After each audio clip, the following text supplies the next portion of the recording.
Hello everybody and good day to you. Welcome back. I'm glad everybody is here. I know I am glad to be here. We are sitting in a 2011 GMC Terrain with the SLT trim, and it has 116,391 miles on it. This car was towed in over the weekend and dropped off. The customer complaint is rather lengthy. They are saying that there's a message on the instrument cluster. It appeared saying that the AC is shut off to prevent engine from overheating. They stated that the hot/cold gauge is not registering hot. Also, the AC intermittently does not work. I'm reading this verbatim off of my my work order. The engine fan continued to run for 2 to 5 minutes after shutting off the car. And they said today the message appeared after then driving it started operating properly. I don't know what that means. So it sounds to me like we have a cooling system problem.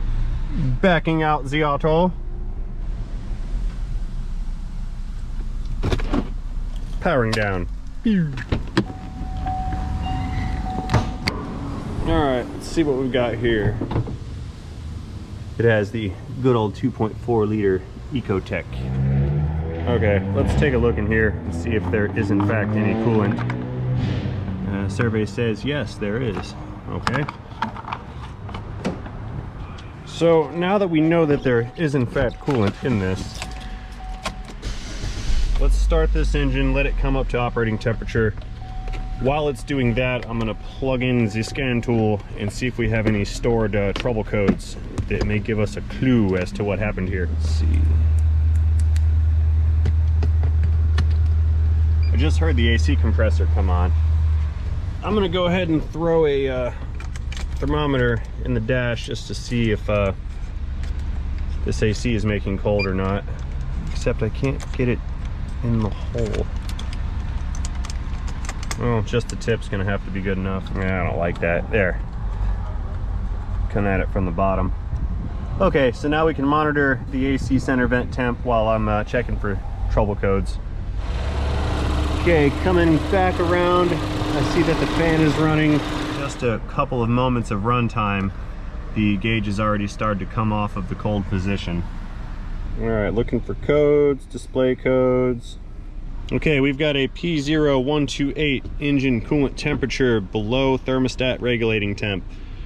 Normally this trouble code is indicative of a thermostat that is stuck. Based on the symptoms they described, that was my initial thought, but I did want to gather a little bit of information before I went and pulled the trigger on replacing parts. What I'm going to do is take this thing out on the ROAD and see how far up this temp gauge comes. You may be wondering how the ECM can determine if the thermostat is stuck closed, since it doesn't have a direct way to monitor thermostat. And I can answer that for you. Soon after the engine is started, basically the ECM is looking for a certain amount of coolant temp within a certain amount of time. I don't know the specifics on what temperature it wants and what time, but if the coolant temp is below that temperature after the timer has run out, then it will hypothesize that the thermostat is not opening or closing, and that will trigger the P0128 diagnostic trouble code.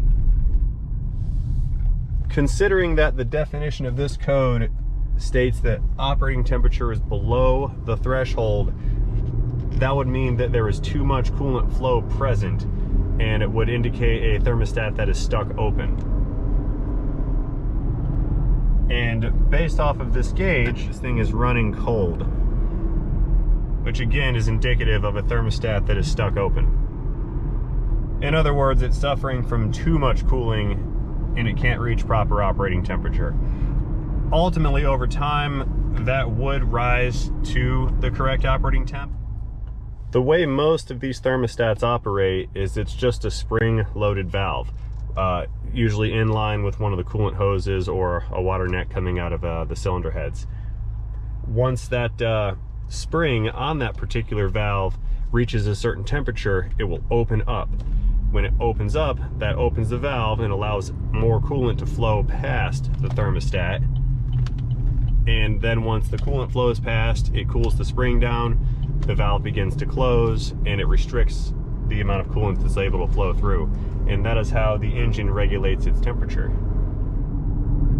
Contrary to popular belief, a colder engine is not necessarily the best performing engine. Certain internal temperatures are optimal in order to reduce emissions, achieve a 100% burn on the fuel-air mixture, and that's also necessary for the ECU to determine when to go into closed-loop fuel control. But that's a topic for another video. So we've been out on the road for about 3 or 4 minutes now, and I am not seeing any change in this temperature gauge on the gauge cluster here. Basically what I'm going to do is look for a change in temperature before the thermostat versus after the thermostat. If there is not a change, I can again back up my hypothesis that the thermostat is stuck in the open position and there is excessive coolant flow going through the system. Now, I know what you're thinking. How can too much coolant flow cause the engine to overheat or cause the ECU to recognize an overheat condition and then shut down the AC as a matter of engine protection? And as I mentioned earlier, as you drive and drive and drive and all the components in the system heat soak, meaning there's enough heat built up into the radiator, the coolant, the hoses, the engine itself, and any other supporting equipment, once that heat builds up to a certain level, then the inability to regulate temperature from the thermostat causes the entire system to just continue to gain heat and gain heat and gain heat, and it cannot dispense any of it efficiently. Therefore, ultimately, over time, total system temperature will rise above the overheat threshold. Once that occurs and the ECU sees it, it will deny AC compressor permission, shut down the AC, and then that's what's going to trigger all those little warning messages that they complained about in the dash. Okay, and we still don't have any additional gauge activity here, so let us pop in the hood again and take a look under there and see if we can't see what's going on here. Okay, before I start really digging into things, I went ahead and pulled up the data PIDs for what's going on here. This engine has been running for nearly 20 minutes and we still do not have any activity on the coolant gauge or the engine temp gauge. I'm going to locate the PID for engine cooling temperature, and we will see if the PID matches what the gauge says. If I can find it. Coolant temp, yep, there it is, 159 degrees, and that is below operating threshold.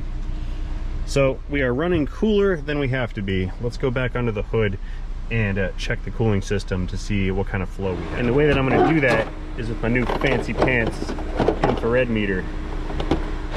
Okay, so before we start checking out this meter, let's identify a couple of the parts. So we have the coolant overflow bottle. There's this hose, and then there's a larger hose that runs out from the bottom of it into the system. I believe it's down straight down there. Way down there is the thermostat housing. This is the inlet hose, and this one right here is the outlet hose. Now, just judging by feel, that one's a little warm. I can feel some heat here, but not too much.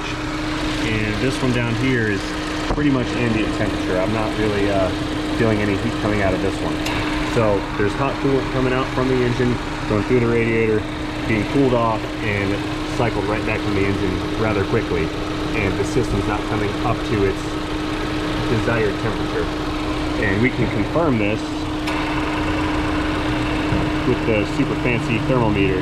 What you're looking at on the left right there, that is the oil filter area, and right to the right of it, where the center reticle is, that is the inlet hose. Now if we go over here, we've got all kinds of heat on that outlet hose.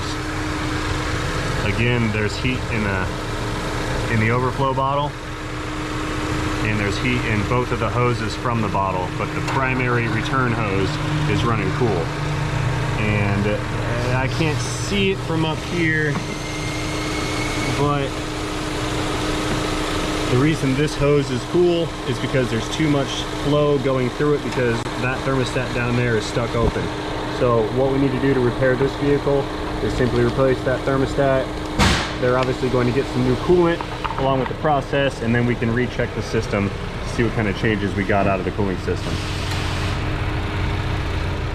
So let's power this thing down, recommend a new thermostat, and then we'll go from there. And it appears also while we're here that the AC is cooling exactly where it should be. I've got a center vent temp of about 44 degrees, so AC system is functioning right now. Powering down. Okay, I've reported what I found, and while I wait for approval and some parts, I'm going to start to take this intake and engine cover off. I'm being proactive. Like I said, I don't have authorization yet, but they're going to fix it, so I feel confident that I can proceed. And if not, I'll put it back together.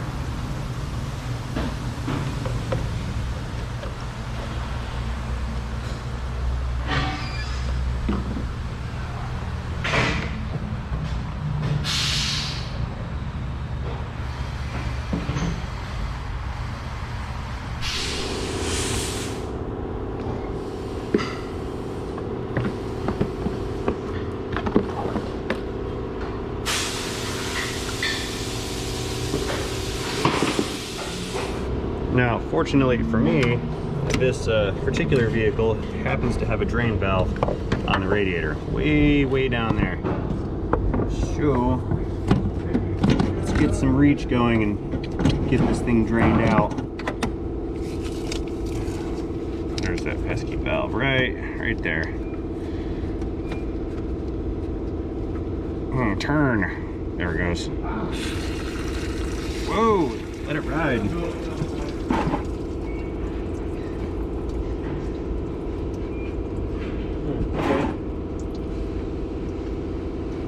Okay, we're just gonna let that thing hang out and drain. Oh my, woe is me. I was wrong, I was totally wrong. I couldn't have been more wrong. Those folks right there decided that they do not want to replace that thermostat. I don't know why. It's maybe a time issue, maybe a money issue, but they said that they're just gonna let this ride as it is, and they might fix it later. So I have to undo all that proactive activity that I just undertook and put this thing back together, put some coolant back in there. Oy, goodness, no good deed goes unpunished, I suppose. Tried to be proactive and it just bit me in the behind. Okay. Ew, cooling juice. All right, guys, well, there's no sense in prolonging this for longer than I have to. So I'm gonna go ahead and close this out right now as I put this thing back together. I find it most unfortunate that I gambled and lost, but this is the way sometimes. That's not gonna work. Funnel, and I have some of those. There, let's try again. So I gotta say, I sure did not foresee this situation transpiring the way that it did. But it is what it is. All right, well, I'm gonna finish this thing up and park this mofo back outside. I do believe I'm all done here today. I'm kind of sorry I ended up wasting you guys' time with this video. It would have been nice to show you this thermostat repair. But fate is in control today, not me. Ooh, I need more. That being said, I'd like to thank everybody here for watching this video. Even though I kind of left it a cliffhanger with an incomplete broken car. But hey, we can always look on the bright side here. We got to go through a comprehensive diagnostic process and perhaps do a little bit of learning, and that's cool with me. So, all that stuff being said, again, I'd like to thank you guys for watching this video. Certainly do appreciate it. I hope you did take a shred of enjoyment and perhaps some education out of it. If you did, please do me a solid and reach on down and tap that thumbs up button. That button is what lets me and YouTube know that I've done a good job here. So again, and as always, one more time, thank you guys for watching. And before I go, I have to remind myself to remind you guys to not forget to have yourselves a great day. So, everybody, have yourselves a great day. See you later. Powering down again. Pew. Time to go top off the coolant level. See you guys.